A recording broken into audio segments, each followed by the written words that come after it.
शब गजीदा सहर, वो इंतजार था जिसका ये वो सहर तो नहीं, ये वो सहर तो नहीं जिसकी आरजू लेके चले थे यार के मिल जाएगी कहीं न कहीं, फलक के दश्त में तारों की आखिरी मंजिल। ये आवाज नसीरुद्दीन शाह की जरूर है, लेकिन कलाम है इस सदी के शायद सबसे लोकप्रिय शायर फैज अहमद फैज का, जो उन्होंने भारत और पाकिस्तान की आजादी के दिन लिखा था। उनका ये कलाम पूरी पीढ़ी के लिए आजादी के पूरे न किए गए वादे का प्रतीक बन गया। दिलचस्प चीज ये है कि फैज ने अपनी रचनाओं में बार बार अपने देश के प्रति अपने प्यार का इजहार किया, लेकिन शायद जानबूझकर उसका नाम कभी नहीं लिया। फैज के लिए विभाजन की चोट का सबसे अच्छा इलाज था एक ऐसा समाज बनाना जिसमें न्याय हो, जुल्म के लिए कोई जगह न हो और वंचितों को भी अपनी बात कहने का हक हो। निसार में तेरी गलियों पे वतन के जहां चली है रस्म कि कोई न सर उठा के चले, जो कोई चाहने वाला तवाफ को निकले नजर बचा के चले, जिस्मो जान बचा के चले। है अहले दिल के लिए अब ये नज़्म बस तो कुशाद के संगो खिश्त मुक़य्यद हैं और सग आजाद। 1962 में फैज को सोवियत संघ ने लेनिन शांति पुरस्कार से सम्मानित किया। उन्हें डॉक्टरों ने हवाई जहाज से सफर करने से मना किया था, इसलिए वो पहले पानी के जहाज से इटली गए और फिर वहां से 3 दिन और 3 रात ट्रेन पर चलकर मॉस्को पहुंचे। उन्हें पहले सोची ले जाया गया। इस पूरी यात्रा में उनकी 18 साल की बेटी सलीमा हाशमी उनके साथ थी। वहीं वो फैज और दुनिया के एक और महान कवि पाब्लो नेरूदा की मुलाकात की गवाह बनी। सैनिटोरियम में आराम के लिए वो भी आए हुए थे, उनकी बेगम मातिल्दा थी। फिर एक शाम उन्होंने अब्बू को मदऊ किया, उनके लिए एक छोटी सी दावत दी, जो कि मौसम बहुत ही खुशगवार था। रात को सब लोग बैठे और शाम जो ढलती गई तो दोनों शायर जो थे एक दूसरे से हम कलाम यूं हुए कि पाब्लो ने स्पेनिश में अपना कलाम सुनाना शुरू किया, अब्बू ने उर्दू में। साथ साथ दोनों के ट्रांसलेटर्स भी थे, तो साथ साथ तर्जुमा करते जा रहे थे। लेकिन कुछ देर बाद मुझे महसूस हुआ कि वो ट्रांसलेटर्स पीछे रह गए और दोनों शायरों ने एक दूसरे से अपनी अपनी जुबान में एक दूसरे से हम कलाम हुए। पाब्लो सुनाते गए, अब्बू सुनाते गए और ये भी याद है कि पूरा चांद था। तो एक अजीब सी कैफियत थी और मेरी उम्र तो क्या 17-18 साल थी उस जमाने में, लेकिन मुझे ये महसूस हुआ कि ये बहुत ही एक अनहोनी शाम है और जो चीज मैं देख रही हूँ वो ऐसा मौका शायद जिंदगी में कभी दोबारा ना है। गड़ी है कितनी सलीबे मेरे दरीचे में, हर एक अपने मसीहा के खून का रंग लिए, हर एक अपने मसीहा के खून का रंग लिए। 1971 में बांग्लादेश की आजादी के बाद जब पाकिस्तान के प्रधानमंत्री जुल्फकार अली भुट्टो पहली बार 1974 में बांग्लादेश गए तो वो अपने साथ फैज अहमद फैज को भी ले गए।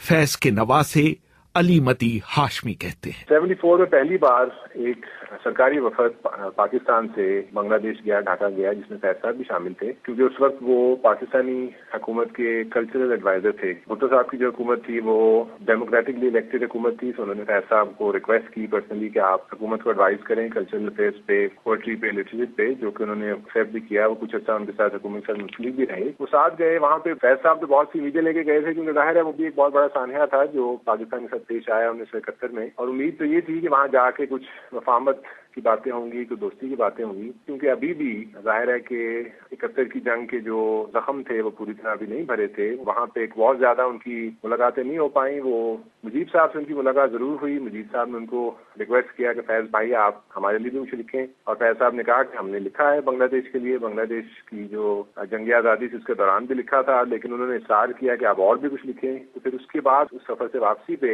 उनकी वो जो बहुत ही मशहूर नज़म है, अफसुर्दा भी है, उसमें उनके गम का इजहार है, जो हम के ठहरे अजनबी इतनी मदारातों के बाद, के ठहरे अजनबी इतनी मदारातों के बाद,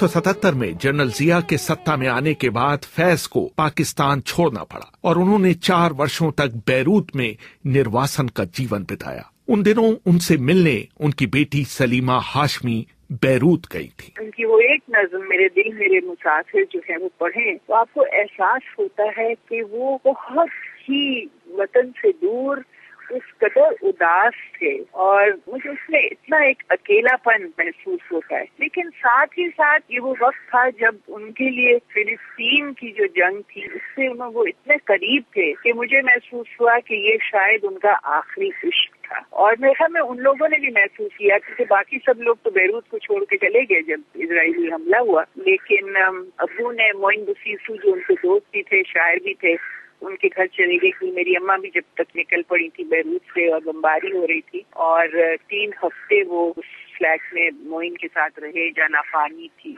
ना बिजली मुहैया थी। मैं तो वहाँ बहुत थोड़े अरसे के लिए गई थी अपने बच्चों के साथ क्योंकि उन्होंने मुझे एक दुखी सा खत लिखा कि मैंने तुम्हारा बचपन जो था वो नहीं देखा क्योंकि मैं जेल में था और अब मैं तुम्हारे बच्चों का बचपन जो है नहीं देखा क्योंकि मैं अब देशबदर हूँ। तो फिर मैंने तय किया कि भाई मुझे जाना है और मैं दोनों बच्चों को लेके गर्मियों की छुट्टियों में उनके पास चली गई और उनमें बहुत बच्चों से बहुत महसूस हुए और लेकिन मुश्किल वक्त था उनके लिए। और सबसे मुश्किल ये चीज थी कि जब शेर कहते थे तो कोई सुनाने वाला नहीं, जिसको सुना सके कोई था नहीं। बेचारे कोई पाकिस्तानी बैंक मैनेजर थे, कभी उनको सुनाने चले आते थे। हमारे सफीर जो थे वो पठान आदमी थे, उर्दू उनकी समझ में भी नहीं आती थी। तो वो मुझे महसूस हुआ कि वो बहुत अकेलापन था। मेरे दिल मेरे मुसाफिर मेरे दिल हुआ फिर से हुक्म सादिर, हुआ फिर से हुक्म सादिर के वतन बदर हो हम तुम दे गली गली सदाएं। फैज को भारत से बहुत लगाव था। यहाँ उनके बहुत से दोस्त भी थे। 1981 में मशहूर छात्र नेता और इस समय एनसीपी के वरिष्ठ नेता डीपी त्रिपाठी उन्हें इलाहाबाद लेकर गए थे। 25 अप्रैल को इलाहाबाद विश्वविद्यालय के सीनेट हॉल में जो मुशायरा हुआ उसमें हिंदी के जाने माने लेखक रविंद्र कालिया भी मौजूद थे। आलम ये था उस दिन शहर में रिक्शा, स्कूटर, मोटरसाइकिल, कारें, टेम्पो, जिस किस्म की सवारियां थी सब सैनेट हॉल की तरफ चल रही। तो इससे एक पहली बार मुझे एहसास हुआ कि एक शायर इतना मकबूल भी हो सकता है जनता के बीच में। और मुझे उनके वो मंच भी नहीं भूलता है जहाँ उन्होंने शायरी मुशायरा बुलाया गया था। उस पर फैज साहब तो बहरहाल हाजिर थे ही, फिराक साहब को भी गोद में उठाकर लाया गया। वो बहुत बीमार थे लेकिन आना चाहते थे। इसके अलावा वहाँ महादेवी वर्मा हिंदी की प्रसिद्ध कवित्री वो भी थी और मंच पर उपेंद्र थश्क भी थे, प्रोफेसर अकील रिजवी थे, मोहम्मद हसन साहब थे। दरअसल फिराक साहब काफी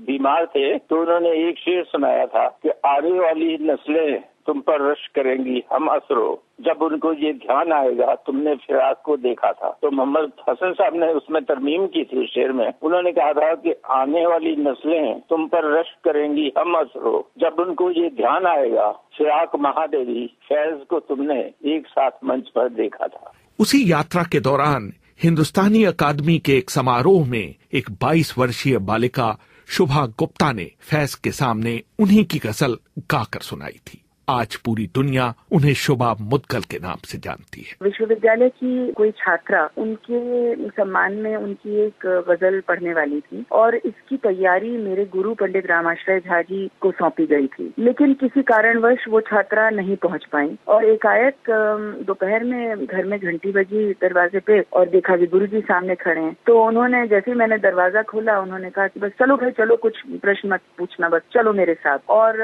वो मोपेड चलाते थे तो कहने लगे बस बैठ जाओ, तुम जैसी हो चल पड़ो। तो गुरुजी मोपेड चला रहे थे और मैं उनके पीछे पिलियन पर बैठ के हम हिंदी अकादमी पहुंचे और वहाँ उनका रिसेप्शन था। उसके बीच में गुरुजी ने बताया कि ऐसा ऐसा हुआ है, तुम्हें उनकी एक गजल पढ़नी है, शाम फिराक अब न पूछ। और मैंने कहा अरे मुझे तो वो याद ही नहीं है ठीक से। तो कहने लिख लो, अपने पिताजी से पूछ के लिख लो जल्दी से। कॉपी के किसी पन्ने को फाड़ के जल्दी से उसके देवनागरी में लिख के और गुरुजी के सामने थोड़ी बहुत जरा सी 2 मिनट की तैयारी करके के मैं हिंदी अकादमी पहुंच गई गुरुजी के साथ। वो हारमोनियम पर संगत कर रहे थे। देखा जब तक तो हम अभी तैयारी कर ही रहे थे कि फैज साहब पहुंच गए और पूरी हिंदी अकादमी का हॉल लबालब भर गया लोगों से। और मेरी बारी आ गई कि मैं उनके सामने वो गजल पढ़ूं, तो कांपती हुई सी, लरजती हुई सी आवाज में डर के मारे किसी तरह मैंने बड़े संकोच के साथ वो गजल पढ़ी। लेकिन फैज साहब बहुत उदार थे। उन्होंने मुझे बुलाया और कहने लगे कि अच्छा बेटी तुम्हारे हाथ में क्या है, ये पन्ना क्या है? तो उसे किसी तरह छुपाने की कोशिश कर रही थी, लेकिन उन्होंने पूछ ही लिया तो सामने दिखाना पड़ा। कहने लगे अरे तुमको ये देवनागरी में लिखा है, तुम्हें उर्दू नहीं आती? तो मैंने कहा जी नहीं, मैंने उर्दू सीखी नहीं है। कहने लगे तुम्हारे तलफ्फुज़ से तो ऐसा नहीं लगा। बस फिर उन्होंने वो पन्ना लिया मेरे हाथ से और उस पे दस्तखत दे के मुझे वापस पकड़ा दिया। और मैं हक्की बक्की देखती रह गई कि मुझ जैसी एक नौसिखिया छात्रा, उसे भी उन्होंने इतना प्रेम, इतना स्नेह और इतने प्यार से उन्होंने मुझसे बातचीत की। तो मेरे लिए ये वाकया बहुत हिस्टोरिकल एक सिग्निफिकेंस रखता है। और मैं घर में जब सबको बताती थी तो वो मुझसे कहते थे अरे तुम ऐसे ही जो हमारे इलाहाबाद में कहते हैं हाँक रही हो। मैंने शुभा मुद्गल से इसरार किया कि उस गजल को गुनगुना दें जो उन्होंने 33 साल पहले फैज के सामने गाई थी। शामे फिराक अब न पूछ, आई और आगे चले गए, शाम फिराक अब न पूछ, आई और आगे चले गए।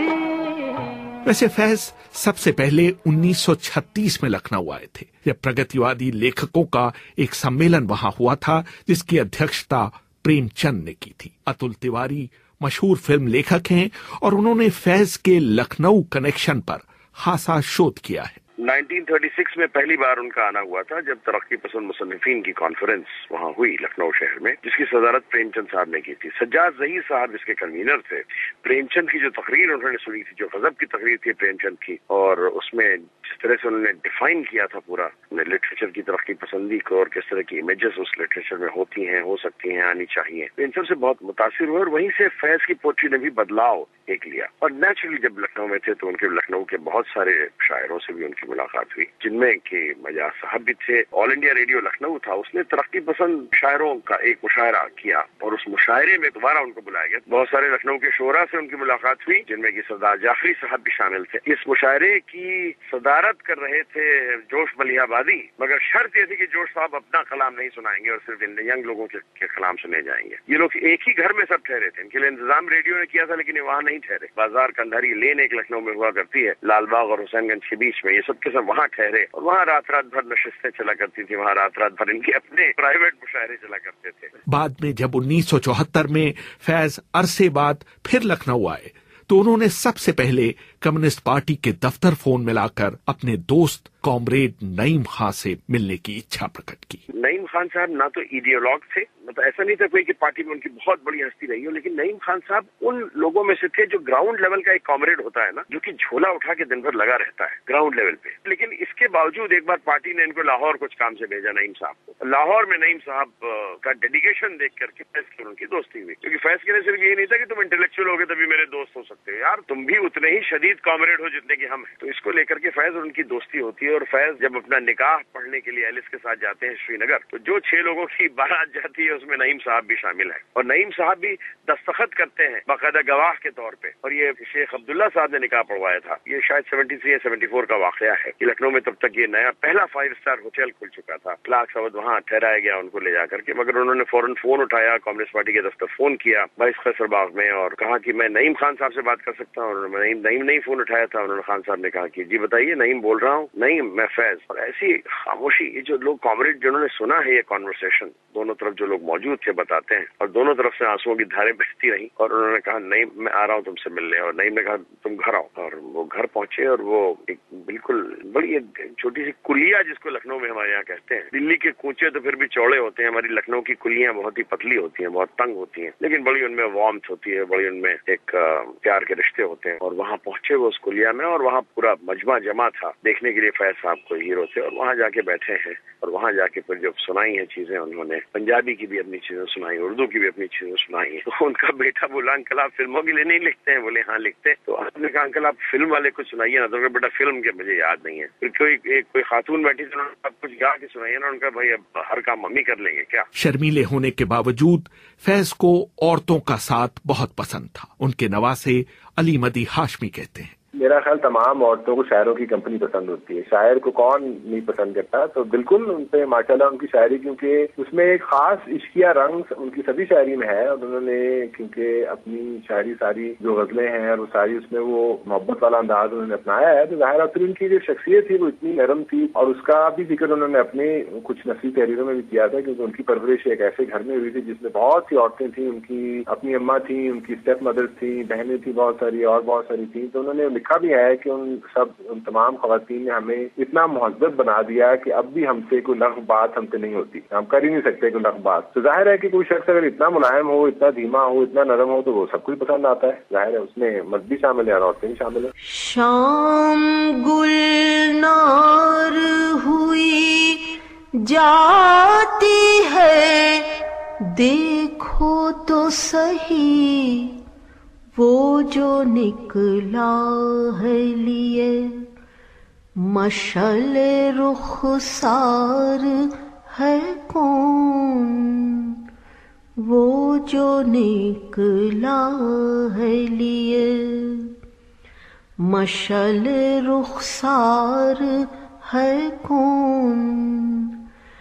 रात महकी हुई आई है, कहीं से पूछो आज बिखराए हुए जुल्फे तरहदार है कौन। रेहान फजल, BBC, दिल्ली।